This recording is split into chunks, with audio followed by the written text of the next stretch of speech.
이번 시간에도 제가 신고 나온 등산화를 리뷰해 보려고 합니다.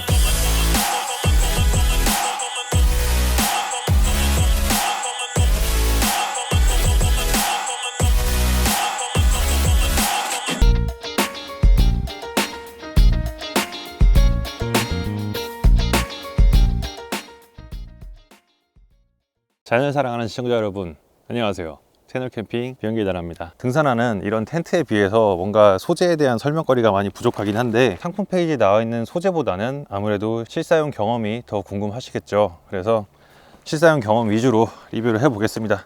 안 해버릇해서 그렇지 하다 보면 늘겠죠. 이 앞에 있는 등산화는 잠발란 토페인 GT RR이라는 모델이에요. 등산화 끝판왕이라고 불렸던 모델이고요. 현재는 보급이 많이 돼서 아주 많은 분들이 신고 다니시는데요. 저는 이 등산화를 2016년 3월에 구매를 했습니다. 그때는 블로그를 열심히 할 때라서 찾아보니까 기록이 나름 꼼꼼하게 돼 있더라고요. 지금은 인터넷 검색해 보시면은 35만 원대에 판매되고 있어요. 제가 구매할 당시는 이 제품 가격이 69만 7천 원이었어요. 70만 원에 달하는 진짜 말도 안 되는 가격이 등산화였는데 이 등산화에 그렇게 욕심이 생기더라고요. 잠발란 등산화 중에서 제일 고가에 속해 있고 고가인 만큼 아무래도 욕심이 나는 거는 어쩔 수 없는 사람 심리겠죠. 근데 그렇다고 해서 그 제품 가격을 다 주고 구매하지는 않았어요. 저희 집 근처에 시에라 아울렛 파주점이 있는데 거기에 2월 상품을 자주 내놨었거든요. 그때 한 켤레 딱 남았던 2월 상품을 40% 할인 받아서 구매를 했습니다. 40% 할인 받아도 41만 8천 원? 현재는 신제품을 35만 원이면 구매할 수 있으니까 그거에 비하면 엄청 비싸게 주고 산 거죠. 무려 40% 할인을 받았음에도 16년도에 구매해서 한 1년은 잘 신고 다녔는데 17년도부터는 등산화들이 좀 많이 생겨가지고 거의 1년에 한 번 신을까 말까 한 정도로 방치됐던 등산화예요. 현재는 무거워서 잘 안 신고 다니는 것도 있는데 처음에는 엄청 편하다고 생각했는데 오래 걷다 보니까 저는 뒤꿈치가 자꾸 쓸려서 아프더라고요. 짧은 거리 백패킹을 할 때나 그냥 가볍게 걸을 때 종종 신는 등산화이기도 합니다. 사설이 길었는데 본론으로 바로 들어가겠습니다. 이 등산화를 구매하게 된 계기는 호상사에서 패밀리 세일을 할 때 하그로프스 등산화를 5만 원에 팔았었거든요. 엄청 싸게. 그 등산화를 사서 당분간 신고 다녔는데 걔는 로우컷이었어요. 그때는 중등산의 필요성을 크게 못 느껴서 백패킹을 할 때가 아니다 보니까 그냥 등산화 하나 정도는 있어야 되지 않을까 해서 로우컷 등산화를 샀는데 막상 백패킹을 시작하고 신고 다니다 보니까 발목을 너무 많이 접질리는 거예요. 이대로는 안 되겠다. 발목 높은 등산화를 보던 중에 이 제품이 눈에 들어왔고 다른 걸 다 신어봤지만 결국에는 토페인을 구매를 하게 됐죠. 이거는 제 돈 주고 구매한 게 아니라 어머니와 구경 삼아서 시에라 아울렛 갔는데 제가 너무 갖고 싶어 하는 걸 보시고는 카드로 질러 주셨습니다. 정말 감사하죠. 그때는 다른 장비 사느라고 여유가 없어서 등산은 구매 못했는데 정말 잘 신고 다녔어요. 안전하게.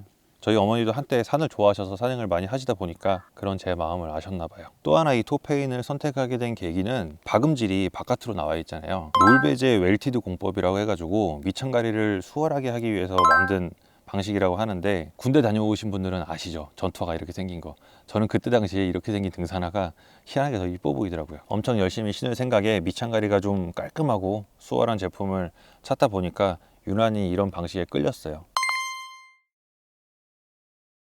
소재는 통가죽으로 되어 있어요. 그래서 좀 무겁고 저는 등산화를 살 때 제일 먼저 보는 게 이 발목도 있지만 앞에 토우를 봅니다. 우리나라 사는 바위 지형이 많아가지고 돌부리에 쉽게 찍히거든요. 그러다 보면은 이 서머 플라스틱이 덧대어 있지 않은 등산화들은 금방 까져요. 제가 보유 중인 잠발란 등산화 중에서도 울트라라이트란 제품은 가볍게 나온 제품이다 보니까 서머 플라스틱 처리가 안 돼 있거든요.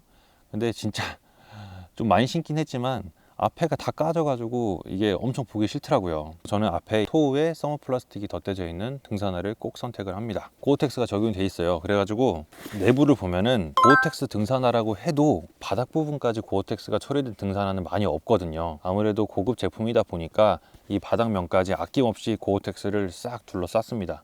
이 점은 참 좋더라고요. 저는 처음부터 이거를 신고 다른 고어텍스 등산화를 신어봤더니 원가 절감을 위해서인지 발바닥 부분은 제외하고 테두리만 고어텍스가 둘러져 있더라고요. 등산화 구매하실 때 이 부분도 꼭 한번 확인을 해보세요. 외피는 가죽이어서 관리가 쉽고 발수 처리가 된 가죽이거든요. 이렇게 한번 신고 나서 물로 간단하게 세척한 다음에 겉에다가 왁스 도포해 주시면은 물이 잘 침투 안 돼서 오래도록 신을 수 있습니다.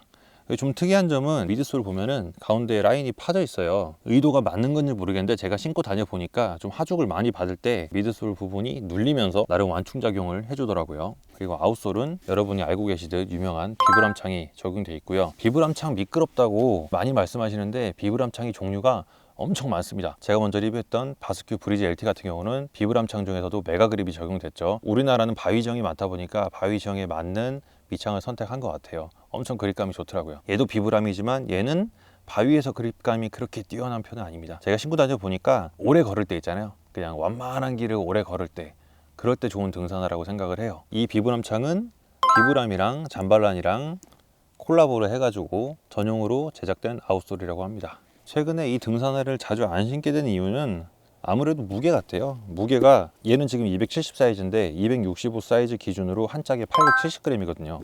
870g이면 두 짝 합하면은 거의 뭐 2kg에 가까운 무게다 보니까 신발이 무거우면 그만큼 보호는 잘 되겠지만 걸음 속도를 빠르게 낼 수 없다는 그런 단점이 있기 때문에 요즘같이 산행 거리가 길 때는 무거운 등산화를 신고 산행을 하면은 일행들 쫓아가기가 너무 힘듭니다. 그래가지고 그냥 저는 혼자 다닐 때 가끔 신는 거고요. 오늘 같은 경우도 잣나무숲 거리가 짧잖아요. 이런 경우는 부담 없이 그냥 그렇게 신곤 합니다. 예전에 워커 유행할 때 많이 신고 다녔잖아요. 얘도 약간 그런 느낌이랑 비슷해요. 청바지에도 잘 어울리더라고요.